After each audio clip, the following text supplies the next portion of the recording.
Bismillahirrahmanirrahim. Assalamualaikum warahmatullahi wabarakatuh. Alhamdulillahirabbil alamin. Alhamdulillahi wa kafa wassalatu wassalamu ala rasulihil mustafa wa ala alihi wa dzurriyyatihi wa ashabihi ahli sidqi wal wafa wa alaina wa liman ittaba'a wa iktafa. Asyhadu an la ilaha illallah wahdahu la syarika lah wa asyhadu anna Muhammadan abduhu wa rasuluh. Qala Allah Ta'ala fi kitabihil karim, ya ayyuhalladzina amanu taqullaha wa tanzur nafsum ma qaddamat lighadin wattaqullaha innallaha khabirun bima ta'malun. Ikhwati fiddin, a'azzallahu wa iyyakum ajma'in. Alhamdulillah, kesempatan pagi yang memberkati kita di hari Ahad. Semoga Allah Subhanahu wa taala jadikan pertemuan ini pertemuan yang merahmati kita dan mendapatkan keberkahan untuk kita. Allah jadikan pagi kita dalam kebaikan amal soleh, memakmurkan masjid taklim, menjadikan pertemuan di antara orang yang bertakwa adalah kebaikan yang Allah senangi. Mudah-mudahan Allah tambahkan rezeki untuk kita masing-masing dan kebaikan taufik hingga datangnya ajal kita masing-masing dalam kondisi husnul khatimah. Alhamdulillah, pada kesempatan pagi hari ini kita akan melanjutkan fa yauma idzin la yu'adzibu 'adzabahu ahad wa la yuthiqu wafa'ahu ahad. Allah Subhanahu wa taala setelah menyebutkan tentang penyesalan orang-orang kafir yang tidak mempersiapkan dari yang telah Allah janjikan itu ketika mereka melihat neraka di depan mata. Nanti kita semua akan melihat neraka, walaupun mungkin insyaallah mudah-mudahan kita semua di surga. Wa innakum illa wariduha in kana ala rabbika haqqan maqdiya. Tidak lagi antara kalian, pasti semuanya akan melewati jalan di atas sirat kita berjalan. Maka orang-orang yang akan masuk surga, tsumma nunajjil ladzina taqaw wa nadharu fiha dhalimina fiha jithiya. Maka orang-orang yang Allah Subhanahu wa taala terima amalnya, Allah akan selamatkan sampai surga. Tetapi orang-orang yang zalim akan kami tinggalkan di dalamnya, kata Allah Subhanahu wa taala. Maka Allah kemudian mengatakan fa yawma idzin la yu'adzibu 'adzabahu ahad wa la yuthiqu wafa'ahu ahad. Maka pada hari ini, hari kiamat maksudnya, la yu'adzibu 'adzabahu ahad, tidak ada azab sebagaimana azabnya Allah. Satu pun yang tidak ada yang bisa menyerupai Allah, sebagaimana firman Allah yang kita sering baca, wa lam yakul lahu kufuwan ahad, tidak ada yang bisa menyamai Allah. Dalam ketika Allah menghukumi, dalam ketika Allah memberikan kasih sayang, dalam ketika Allah Subhanahu wa taala memberikan perlindungan, semua paling absolut milik Allah. Maka dikatakan walam yakul lahu kufuwan ahad, tidak ada yang bisa menyamai Allah. Nah, ikhwati fiddin, azani Allah wa iyyakum ajma'in. Kalimat fa yawma idzin la yu'adzibu 'adzabahu ahad ini maknanya ada banyak. Yang pertama, ay la yu'adzibu ka'adzabillahi ahad, tidak ada satupun orang sebagaimana teksnya bisa menyiksa seperti Allah menyiksa. Jadi di siksaan di bumi belum pernah ada yang menyamai siksaan Allah, atau sebaliknya siksaan Allah yang nanti di akhirat akan diberikan kepada penghuni neraka tidak pernah diberikan siksa itu kepada penduduk bumi. Jadi bukan hanya surga saja yang a'dadtu li ibadiyas shalihin ma la 'ainun ra'at wa la udhunun sami'at wa la khatara 'ala qalbil bashar. Kenikmatan surga tidak pernah kita lihat, tidak pernah kita terdengar, tidak pernah terbersit. Karena nikmat yang berlimpah-limpah.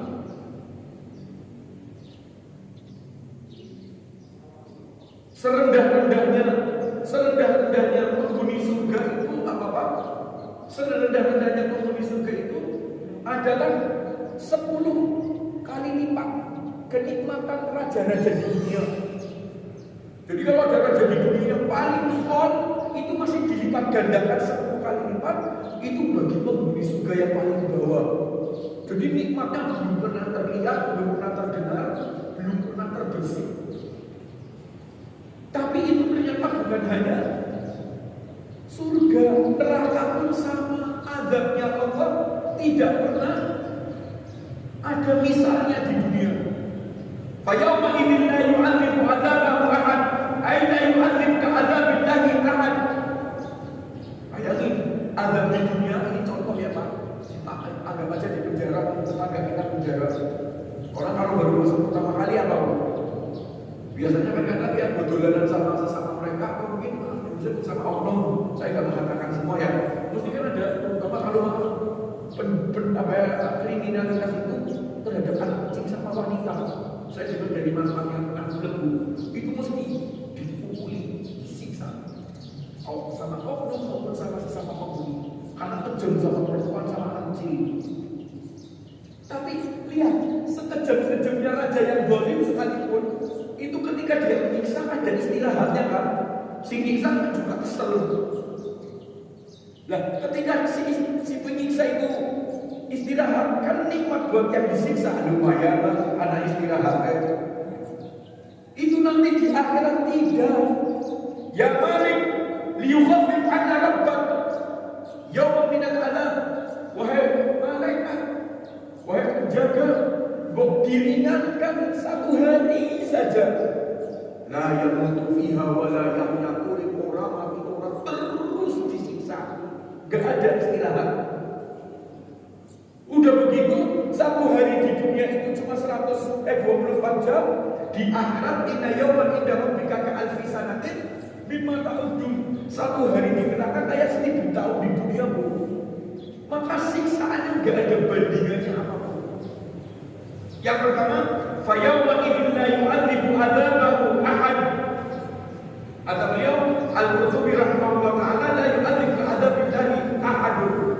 Yang kedua,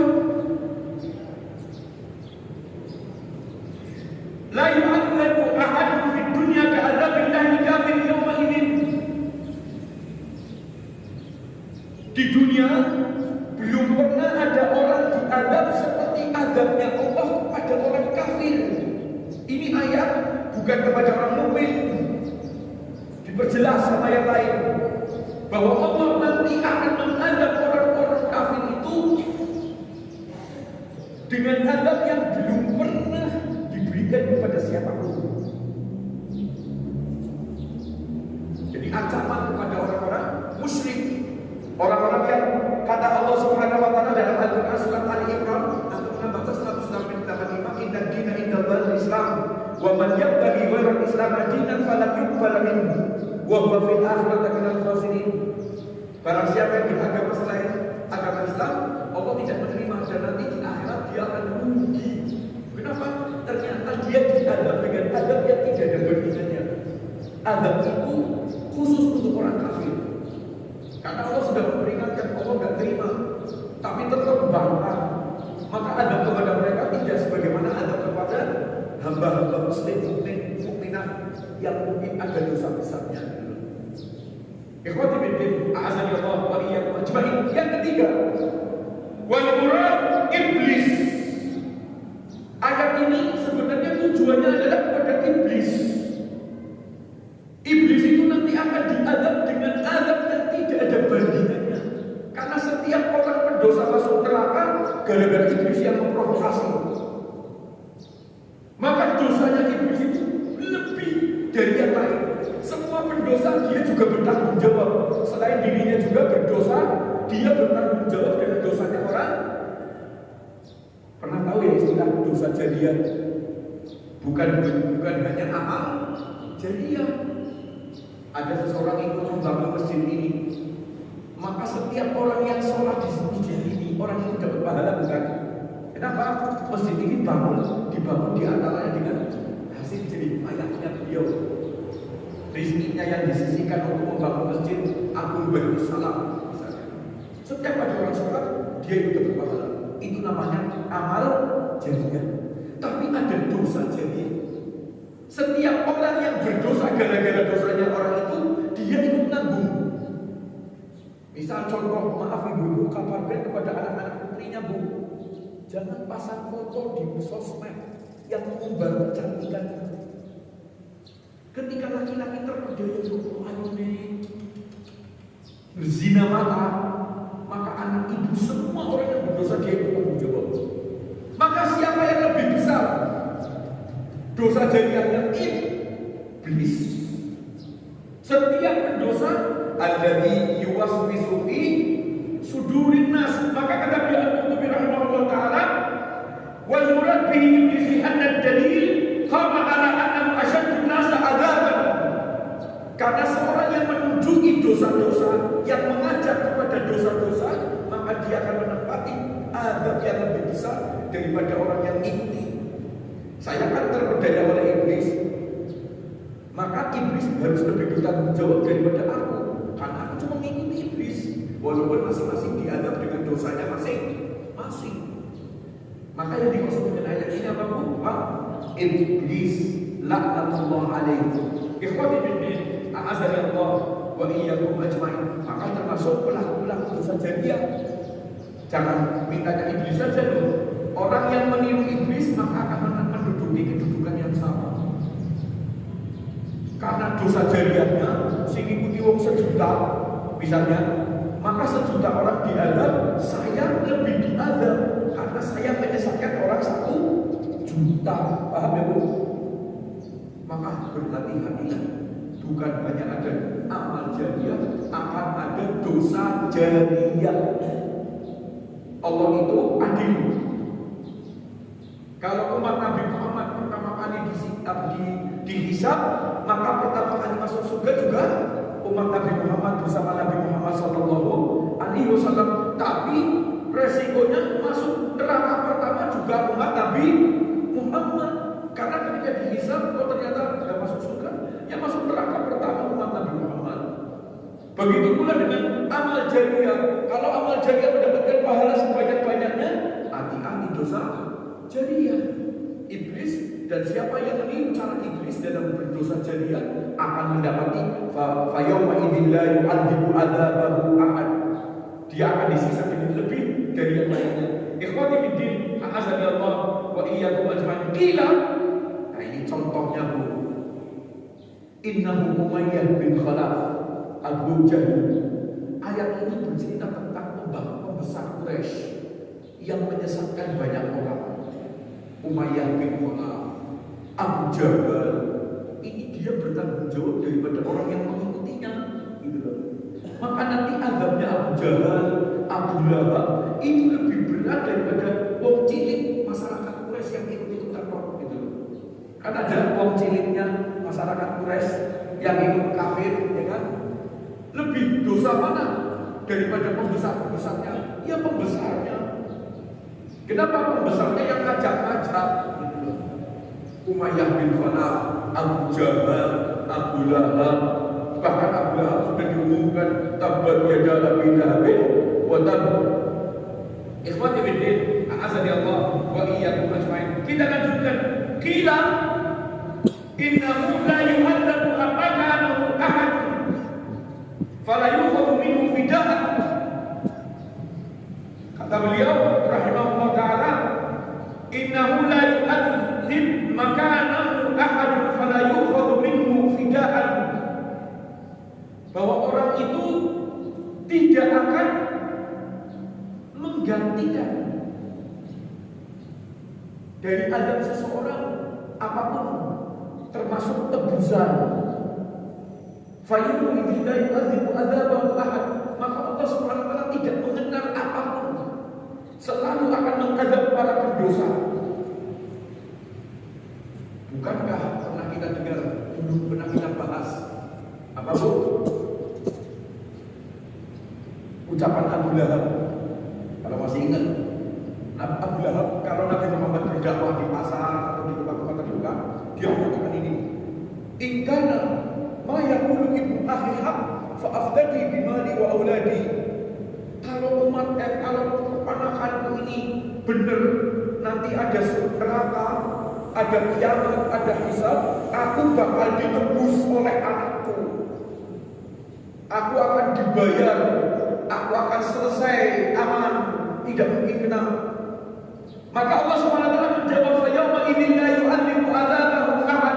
Hari ini tidak ada satupun orang yang menggantikan sebagai tebusan dari azab untuk seseorang yang berdosa, masing-masing dengan dosanya diadab masing-masing dan tidak ada tebusan atau apapun. Maka Allah Subhanahu wa taala mengatakan di dalam surat Al-Ma'arij ayat yang 11 sampai 14, Pak. Yubassarunahum yawaddul mujrimu law yaftadi min adabi yawmin bibani wa sahibatihi wa akhihi wa fasilatihi allati tuwi wa man fil ardi jami'an thumma yunji. Mereka melihat neraka di depanmu, maka pada hari ini mereka para pendosa itu mengandaikan untuk bisa menebus dari azab itu istrinya, anaknya, saudaranya, orang-orang yang dikenal, bahkan seluruh manusia untuk bisa hanya menyelamatkan dari azab itu. Allah katakan, kalla innaha ladha nazza'atan lisyawa. Tidak, innaha ladha itu akan menyeret, akan menyeret para berdosa dengan tanpa salah, tanpa bisa diajak kompromi. Nyong diganti anaknya nyong ya lah, sebagaimana apa yang diucapkan oleh Abu Lahab, ingka nama yaqulu ibnu ahli haq fa afdali bimani wa auladi. Kalau apa yang dijanjikan anak ponakanku ini akan ada neraka, maka aku akan tebus diriku dari neraka dengan anak dan harta-hartaku. Maka Allah mengatakan ma'alna anhu maluhu wa ma kasab, ya kan? Surat Al-Lahab. Ikhwati fiddin, a'azani Allah wa iyyakum ajma'in.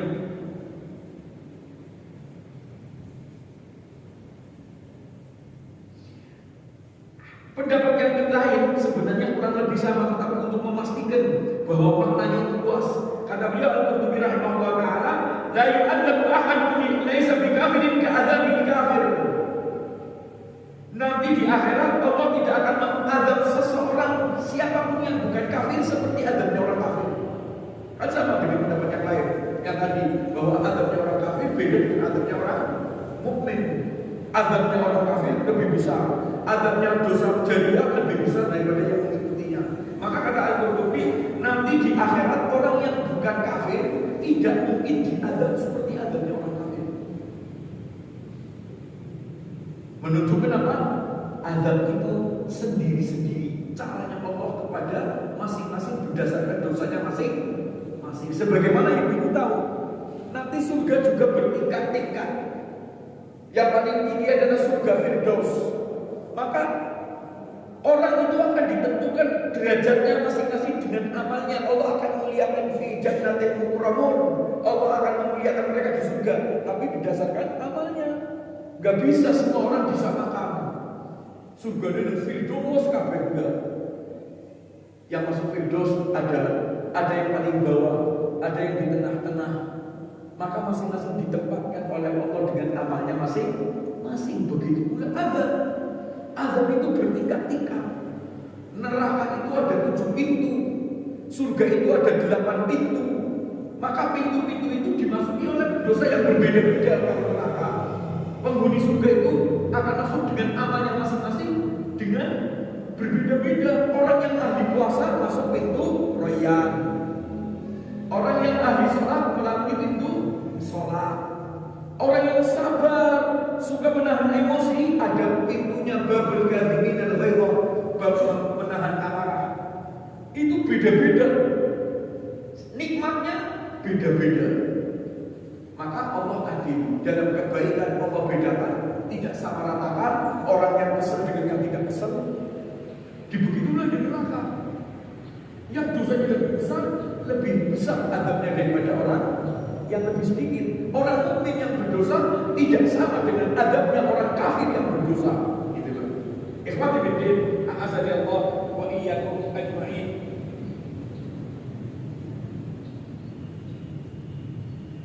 Kemudian Allah Subhanahu wa taala mengucapkan, ya ayyatuhan nafsul mutmainnah irji'i ila rabbiki rahmah. Sebelumnya, wa la yuthiqu wathaqahu ahad. Dan tidaklah ada yang lebih kuat menahan atau mengikat dengan ikatan kecuali Allah. Tidak ada satupun yang lebih kuat ikatannya. Ikhwati bidin a'azadallahu wa iyyakum ajma'in. Kata Rasulullah SAW, inna ala jahannam sab'una alf ziham, ma'anna kulla ziham sab'una alf malak. Nanti di neraka itu Bu, ada tali-tali untuk mengikat di borgol bahasa kitanya. Ada 70.000. Masing-masing tali itu ditahan, dipegang oleh 70.000 malaikat. Wis diikat, sing nyekeli 70 malaikat. Kira-kira bisa keculap orang. Gitulah, mikir. Wala yuzil wasaqahu ahad, dan tidak ada satupun yang lebih kuat ikatannya melebihi ikatan Allah Subhanahu wa taala. Penghuni neraka ketika dia diadab di dalam neraka itu dijaga, diikat, bahkan kemudian ikatan itu dipegang oleh malaikat. Satu orang dipegang oleh 70.000 malaikat. Maka kuatnya kayak apa? Satu malaikat aja kita nggak akan mampu mengatasinya. Ini 70.000 malaikat hanya untuk megangi satu tali. Al-Quran surat Al-Baqarah fi amadin mumaddadah, alaina soda fi amadin mumaddadah. Itu apa gambarannya Bu? Nanti surga dan neraka itu tidak ada satupun lubang kecil. Semuanya tertutup rapat, tidak ada pintunya. Kalau kita sudah masuk, ditutup, gak ada pintunya lagi, gak bisa dibuka maksudnya.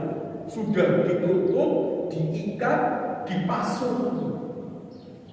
Fi amadin mumaddadah, kakinya diikat, tangannya dipasung. Diadab dalam kondisi tidak mungkin lari, gak mungkin selamat dari azab. Fa yawma idzin la yu'adzibu 'adzabahu ahad wa la yuziqu wathaqahu ahad. Maka na'udzubillah dari gambaran itu nanti akan disaksikan oleh penghuni neraka masing-masing, bagaimana Allah Subhanahu wa taala tidak bisa menyelamatkan seseorang, bahkan untuk menghirup udara di luar itu tidak. Kenapa? Tertutup rapat, dipasung, kakinya diikat. Anu baca itu al-qamah. Allati taqalu ala al-fidat alaihim al-sadafi amadin mumaddadah, dalam ikatan pasunan dipasung. Maka ayat ini memastikan untuk apa? Fa yawma idzin la yu'adzibu 'adzabahu ahad. Bahwa Allah ketika mengadab tidak sebagaimana azab-azab yang pernah. Sudah disiksa dalam kondisi dipasung, diikat, dipegang orang banyak, malaikat banyak, ditutup rapat, tidak ada lubang satupun. Kira-kira mau lari kemana? Lah, ainal mafar kallana wazar. Mau lari kemana? Kallana wazar. Allah surah Al-Qiyamah mengatakan, ainal mafar, kemana kamu akan lari? Tidak ada satu untuk lari dari azabnya Allah Subhanahu wa ta'ala, dan itu hanya selamat hanya dengan satu amal soleh. Allah ingin mengingatkan orang-orang kafir itu dengan satu, kamu kalau ingin selamat dari ini semua satu, iman. Imani Nabi Muhammad sallallahu alaihi wasallam. Maka setelah menyebutkan ancaman kepada orang kafir, Allah memberikan kabar gembira kepada para sahabat ridwanullah alaihim ajma'in. Tadi ayat-ayat bercerita tentang orang kafir yang tidak mensyukuri datangnya Rasul, tidak menghargai, mengindahkan, maka diazab dengan cara yang tadi kita sebutkan.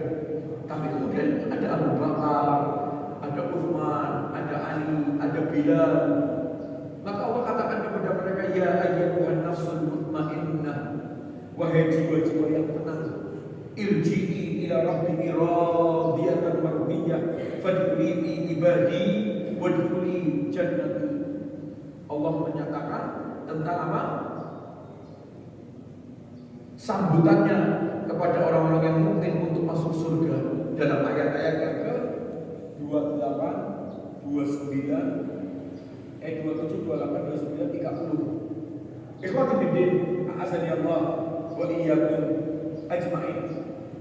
Maka setelah Allah menyelesaikan dosa tentang keadaan orang-orang kafir, Allah selesaikan dzakara halul man ma'anna nafsahu ila Allah ta'ala fasallama amrahu wa ittakala alaihi. Maka Allah memberitakan tentang orang-orang yang nanti jiwanya dipenuhi ketakwaan mendekatkan diri kepada Allah Subhanahu wa taala dan bertawakal kepada Dia.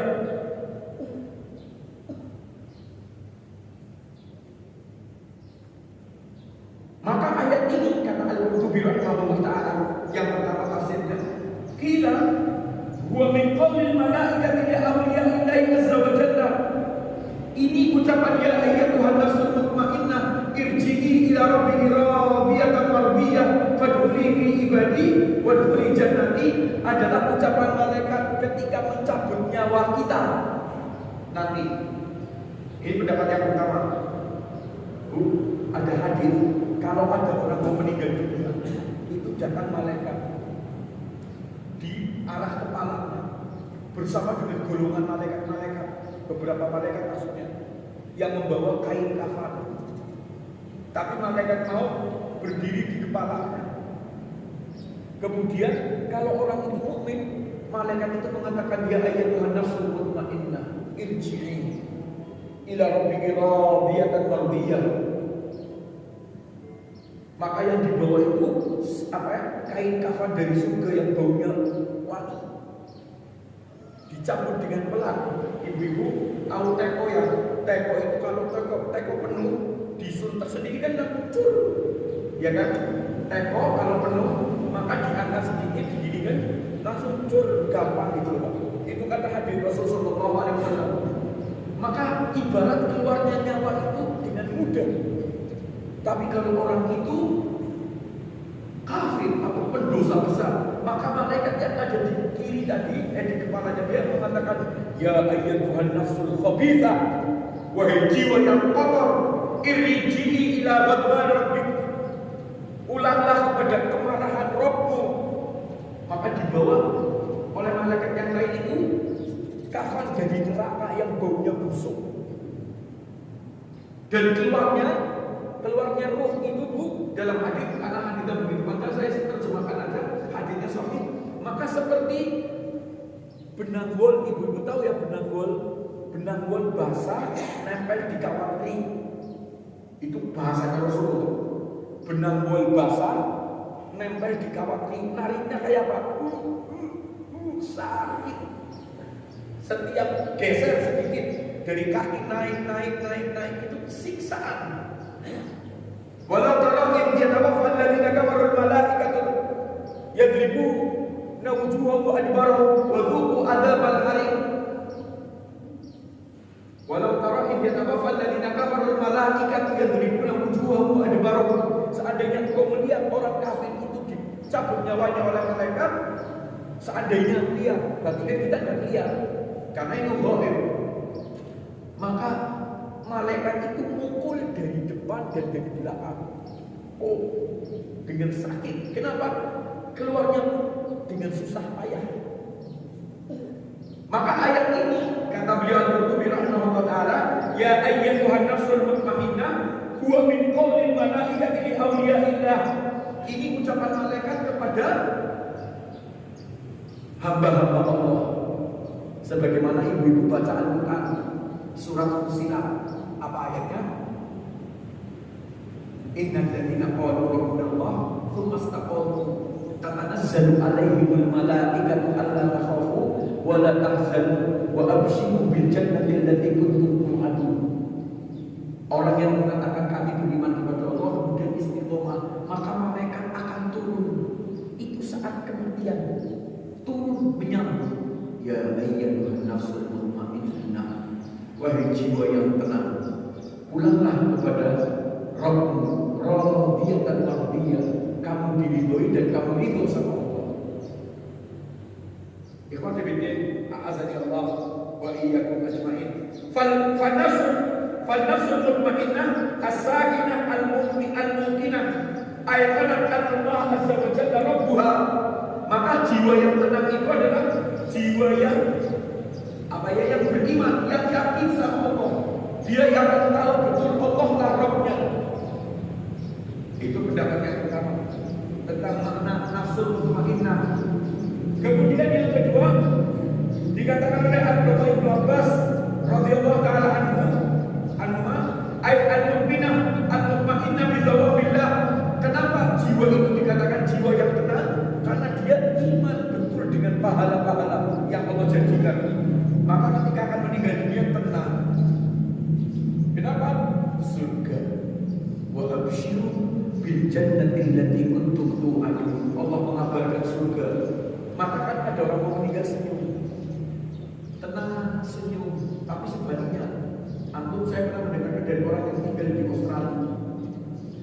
Dia mungkin otomatis sering ke rumah sakit, ada urusan sendiri. Itu jadi. Padahal dia ikut lihat karena ramai. Padahal keluarganya mengatakan nggak ada apa-apa, tapi orang itu ngomong itu ketakutan. Mungkin dia melihat malaikat, jerit. Maka kata beliau rahimahullah taala, Al-Qurtubi mengambil pendapat Abdullah bin Abbas, kenapa dikatakan nafsul mutmainnah? Karena tenang, yakin dengan pahala yang Allah janjikan. Maka senang. Surga sudah kelihatan, ditampakkan. Wa abshiru bil jannati allati kuntum tu'adun. Surat Al-Fussilat, surat Fussilat ayat 30 nanti dibaca. Ikhwati fillah, a'azani Allah wa iyyakum ajmain.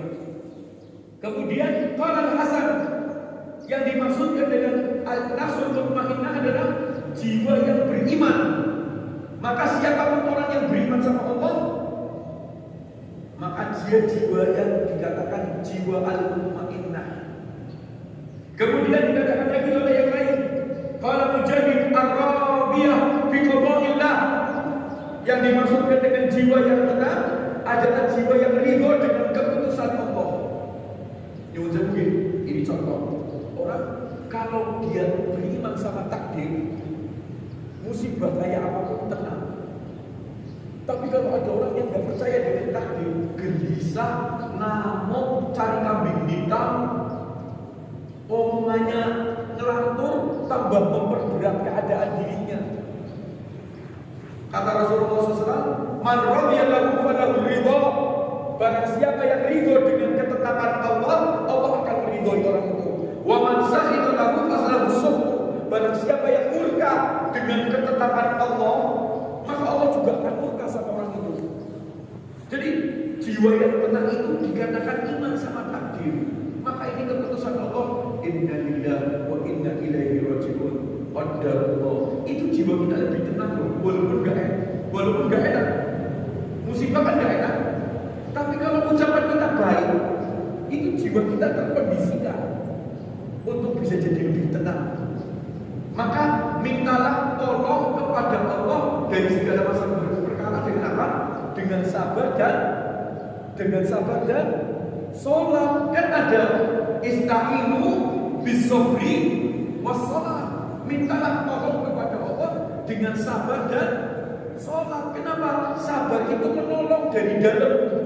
Coba kalau saya nggak sabar, juri-juri, sabar itu tambah berat. Ngamuk-ngamuk, boleh siapa sih nggak begini? Nyok jadi tipe gara-gara banyak, kurang ajar. Jadi kekerasan itu menjadi lebih sakit bagi kita. Kenapa?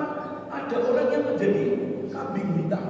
Tapi kalau kita qadarullah, ini takdir, ridho, itu lebih terasa ringan bagi jiwa kita.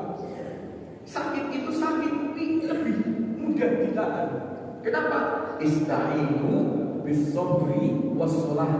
Mintalah pertolongan dengan sabar dan sholat. Sholat itu diartikan doa. Maka kita tetap mengucapkan Allahumma ajurni fi musibati wa akhlif li khairan minha. Ya Allah, berilah pahala atas musibahku. Ya Allah, ganti yang lebih baik. Kan gitu. Ikhwati fiddin, a'azani Allah wa iyyakum ajmain. Qala Muqabil, kenapa dikatakan al-mutmainnah? Ini pendapat begitu banyak, biar saya bacakan satu-satu biar menambah banyak pengetahuan. Kenapa orang iman itu dikatakan ya ayyatuhan nafsul mutmainnah, jiwa yang tenang, al-aminah min adzabillah. Kata Muqabil, seorang tabi'in, yang dimaksudkan tenang adalah tenang karena tidak kena azab. Ketika akan meninggal dunia itu, Allah gambarkan apa dengan amal solehnya, malaikat datang menyemangati, Allah takhafu, jangan takut. Apa yang dimaksudkan dengan jangan takut, Pak? Ini saya nggak tahu. Kenapa malaikat ketika turun mengatakan Allah takhafu wa la tahzanu? Jangan kamu takut dan jangan kamu berduka. La takhafu min adzabi. Jangan kamu takut dari azab. Inna amalaka maqbul. Amalmu diterima surga. Jadi tenang. Kenapa? Malaikatnya sebisik tenang. Wa la tahzanu, dan jangan kamu berduka. Kenapa dibilang jangan berduka? Dalam tafsirnya bahwa orang tua itu atau orang yang akan meninggal dunia itu kadang mikirkan keluarganya. Sebagaimana bapak dan saya, kalau kita keluar kota kadang bocah pimpin ya makan sekolah ya, makannya pimpin, gini pimpin. Kan yang kita keroni siapa? Keluarga. Maka Allah mengatakan dalam tafsirnya Ibnu Katsir rahimahullah taala, wala tahzanu, dan jangan kamu berduka, fa innallaha khalifatakum. Allah menjamin keluargamu. Tenang, rezeki mereka, perlindungan mereka, Allah yang cover. Kenapa? Orang-orang yang bertakwa, inna waliyullahu alladzi nazzala al-kitaba wa huwa yatawallas shalihin. Surat Al-A'raf 196. Sesungguhnya pelindungku adalah Allah yang menurunkan Al-Quran. Dialah pelindung orang-orang yang saleh. Tenang, Allah lindungi mereka. Jadi kita mau pergi, mau meninggal dunia, orang yang mau meninggal dunia itu tenang. Dosanya dikabarkan diampuni, tempatnya surga sudah dikabarkan. Maka al-aminah min adzabillah, kata Muqabil, an-nafsul mutmainnah, jiwa yang tenang karena dia merasa nyaman dari azab Allah. Ikhwati fiddin, a'azani Allah wa iyyakum ajma'in. Al-mutmainnah huna al-mukhlisah. Qalahu Ibnu Kisan. Yang dimaksudkan ya ayyatuhan nafsul mutmainnah dalam ayat ini jiwa yang ikhlas. Ya ayyatuhan nafsul mutmainnah, wahai jiwa yang ikhlas dalam beramal sebenarnya dia beramal dengan ikhlas. Maka Allah akan jadikan panggilannya berdasarkan niat. Kan bukankah ada hadisnya ya Ustaz Ali? Wa inna ma likulli imri'in ma nawa. Orang itu akan dinilai dengan apa ya diniatkan. Maka gara-gara niatnya yang ikhlas, Allah namakan jiwanya jiwa yang mukhlis. Jiwa yang mutmainnah adalah maknanya jiwa yang mukhlis. Ikhwati fiddin, a'azani Allah wa iyyakum ajma'in. Qila al-mutmainnah bi dzikrillah. Kenapa dipanggil al-mutmainnah orang-orang yang beriman itu? Karena zikir-zikir yang dia kerjakan. Ala bi dzikrillah tatma'innul qulub. Surat Al-Waqiah ayat 28. Ala bi dzikrillah tatma'innul qulub. Karena zikir yang sering kita bacakan, maka jiwa kita tenang, maka Allah panggil ya ayyatuhan nafsul mutmainnah. Jadi saling melengkapi. Ini semua bukan beda-beda terus siji benar siji salah, semakin lengkap. Ternyata makna al-mutmainnah itu luas. Orang yang percaya, yakin dengan pahala, orang yang aman dari azab, orang yang keyakinan kepada Allah, yang tahu betul Allah Rabb-nya. Orang yang yakin bahwa dia telah selamat dari azab. Dan yang ini ditambahi orang yang hatinya ikhlas, orang yang kemudian dikatakan suka berzikir, maka jiwanya menjadi jiwa yang tenang.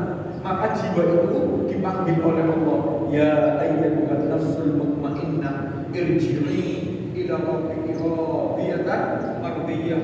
Ikhwati fiddin, a'azani Allah wa iyyakum ajma'in.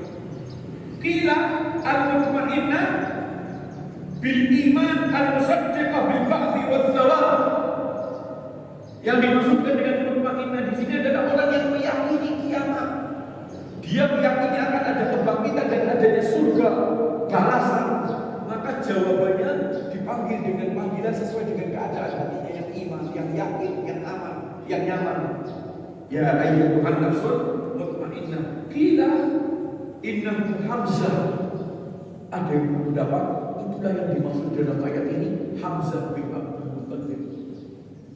Pamannya Nabi Muhammad sallallahu alaihi wasallam, betapa dia berjuang sampai dengan dari hatinya dicabut. Itu Ibu-ibu tahu ya, meninggalnya Hamzah begitu dilempar oleh Wahsy dengan tombak. Wahsy itu saat itu masih kafir, belum Islam. Dia dijanjikan akan merdeka asal bisa bunuh dan mengambil jantungnya. Paham ya? Begitu sudah mati dibelek, dijupuk. Maka Allah membarasi jiwanya atau hatinya atau jantungnya sebagai sesuatu yang pusat dalam jasadnya orang itu, dipanggil ya ayyatuhan nafsul mutmainnah. Yang dimaksudkan adalah jantungnya Hamzah. Hamzah itu berkorban tidak sebagaimana yang lain, dimutilasi. Maka Allah muliakan, Allah lebih tinggikan seorang Hamzah dengan ayat ini, ya ayyatuhan nafsul mutmainnah qila innahu Hamzah. Rawahu Abi Yazid an abihi, diriwayatkan dari Abi Yazid dari bapaknya dari Rasul sallallahu alaihi wasallam, bahwa yang dimaksudkan dengan ayat ya ayyatuhan nafsul mutmainnah ini, kenapa Allah panggil secara khusus ketika akan meninggal dunia, ucapan malaikat yang menyambutnya dengan ya ayyatuhan nafsul mutmainnah, itu bukan siapa-siapa tapi Hamzah, karena pengorbanan Hamzah lebih dari yang lain. Ikhwati fillah, azani Allah wa iyyakum ajma'in. Wasahih, nah mari kita lihat closing statementnya, kesimpulannya. Kata beliau Al-Qurtubi rahimahullah taala, wasahih annaha ammah fi kulli nafsin mu'minin mukhlisin ta'i'in. Maka ayat ini bukan hanya untuk Hamzah, tapi ayat ini kepada setiap jiwa yang mukmin, yang mukhlis, yang ta'i', yang selalu taat berusaha kepada Allah dalam istiqomah. Maka panggilannya ya ayyatuhan nafsul mutmainnah. Tapi Pak, kalau ada perselisihan dalam ilmu tafsir, bukanlah perselisihan yang saling bertolak belakang, tapi saling melengkapi. Ayat ini bisa jadi juga benar untuk Hamzah. Allah memuliakan Hamzah selain malah memuliakan orang mukmin secara umum, karena memang keadaannya Hamzah meninggal dunia itu betul-betul diambil hatinya, diambil jantungnya, dimutilasi dengan sedemikian kasarnya, sehingga ibu tahu ya cerita akhirnya seorang Wahsy yang membunuh Hamzah itu akhirnya masuk Islam. Setelah masuk Islam, Nabi Muhammad menerima Islamannya, tapi Nabi Muhammad mengatakan satu perkataan yang membuat sesek jiwanya seorang Wahsy. Wahsy, kamu jangan menampakkan wajahmu kepadaku. Pokoknya satu majelis Nabi ngumpat. Kenapa? Bukan Nabi Muhammad pendendam. Setiap melihat beliau kemutan pamannya. Nabi Muhammad kan juga manusia biasa, punya hati. Maka hati-hati zalim. Zalim itu dosa yang besar selain syirik. Kezalimannya seorang Wahsy yang mengambil jantungnya, dipotong gak pakai belas kasih, itu membuat Nabi Muhammad gak kono. Maka Wahsy, wallahi, terus saya sesak sampai satu saat saya bisa membunuh Musailamah al-Kadzdzab ketika perang Yamamah. Maka Musailamah al-Kadzdzab itu mengaku Rasul, mengaku Nabi, maka dia bisa mengimbangi kesalahannya, merasa lebih nyaman setelah dia berhasil bisa membunuh Musailamah. Karena dosanya begitu, merasa berat walaupun sudah diampuni sama Allah. Ingat orang kafir masuk Islam tadi apa? Diampuni. Qul lil ladzina kafaru iyyahu yughfar lahum ma qad salaf. Katakanlah pada orang kafir, semua dosanya diampuni asal masuk Islam. Tapi gara-gara menyakiti hati Nabi Muhammad, maka Nabi Muhammad, tolong kamu jangan menampakkan wajah, karena kina terus. Maka ayat ini bisa jadi untuk seorang Hamzah bin Abdul Muttalib. Ya ayyatuhan nafsul mutmainnah. Ikhwati fiddin, a'azani Allah wa iyyakum ajma'in. Jam 7 ya? Jam berapa ini? Pas. Ada pertanyaan? Bagi 3 ayat atau 4 ayat ini mungkin sekalian nanti baca beberapa berikutnya dengan surat yang sesudahnya surat apa? Karena begitu kita artikan maksudnya bukan untuk apa istilahnya Al-Ghasyiyah bersama Al-Ghasyiyah.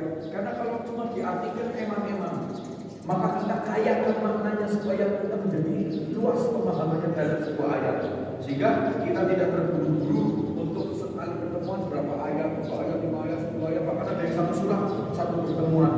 Kurang nikmat membahas sebuah tafsir kecuali mendalami maknanya, sehingga kita mendapati petunjuk lebih banyak daripada sekedar kulitnya. Wallahu a'lam wa a'lam. Mungkin dulu nanti Alimin bisa bertanya terlebih dahulu. Nanti kita akan lanjutkan akhir surat ini dengan pertemuan surat Al-Ghasyiyah.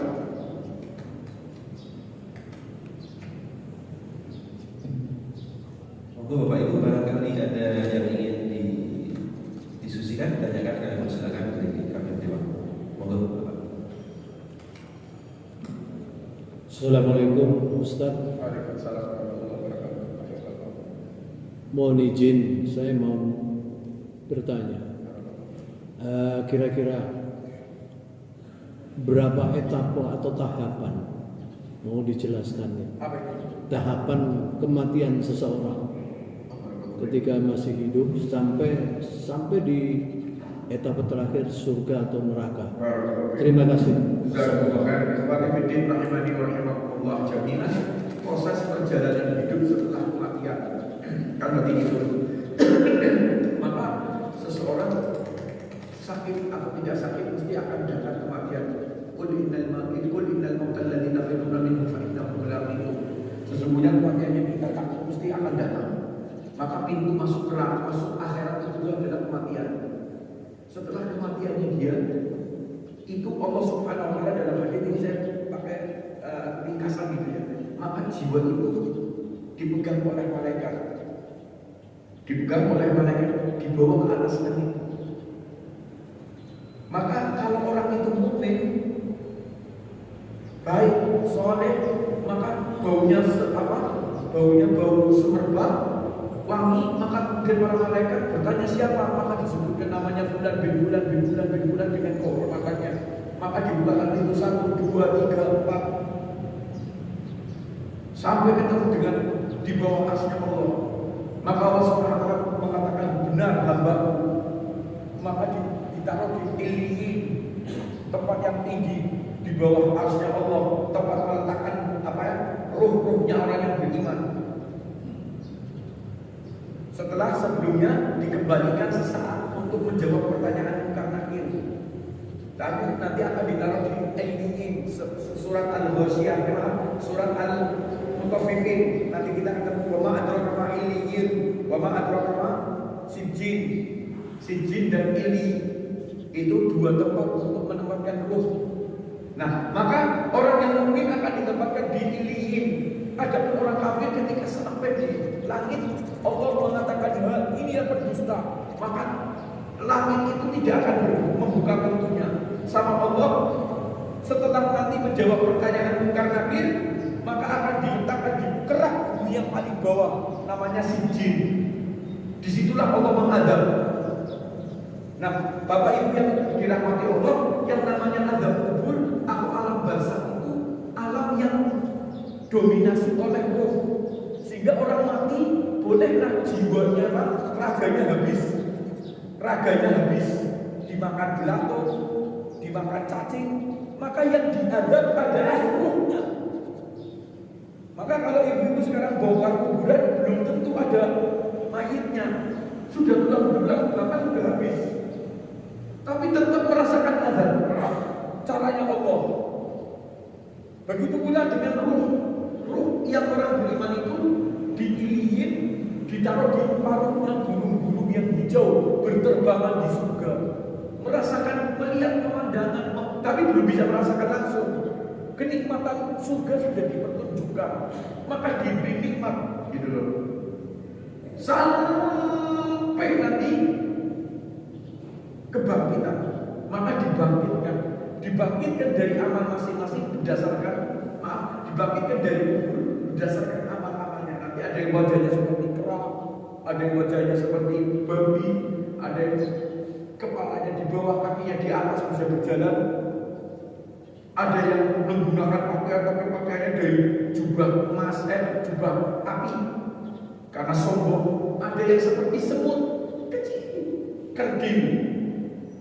Berdasarkan amalnya akan dibangkitkan, maka kemudian dihisab, maka kemudian berjalanlah adanya syafaat, adanya imbangan, kemudian putusan, kemudian orang akan melewati sirat.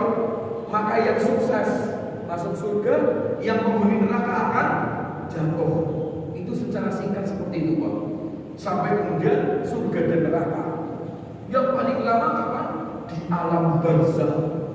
Ini Nabi Muhammad sekarang di alam barzakh sudah 1338 tahun. Nabi Muhammad usianya cuma 63 kan. Tapi di alam kuburnya sudah 1400. Nabi Nuh itu kan sebelum Masehi. Sekarang Masehi aja sudah 2000 tahun. Maka ribuan tahun azab kubur atau nikmat kubur sampai datangnya kiamat. Nanti selama-lamanya di surga atau selama-lamanya di neraka. Seperti itu Pak, secara singkat.